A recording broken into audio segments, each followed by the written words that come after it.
Đừng để không gian tâm linh bị lãng quên. Sở Nhà thờ Kim Ngưu xin chào các bác. Nếu các bác đang xây một ngôi nhà mới mà chưa có ý tưởng trang trí cho phòng thờ, hay phòng thờ nhà các bác đã quá cũ, cần sửa sang lại cho hợp lý, thì hãy kết nối ngay với Kim Ngưu ạ, để được miễn phí các khâu tư vấn thiết kế, vận chuyển và lắp đặt tận nhà, hoàn thiện chỉn chu từng chi tiết.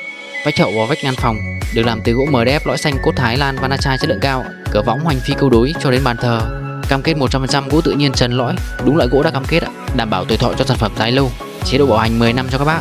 Đừng bỏ lỡ cơ hội nâng cấp phòng thờ với chi phí hợp lý ngay hôm nay nhé các bác. Nếu các bác đang có nhu cầu sửa sang, nâng cấp, cải tạo phòng thờ hay cần tư vấn về các sản phẩm đồ thờ, hãy kết nối ngay với Kim Ngưu ạ. Nhà em luôn sẵn lòng phục vụ các bác ạ. Cảm ơn các bác.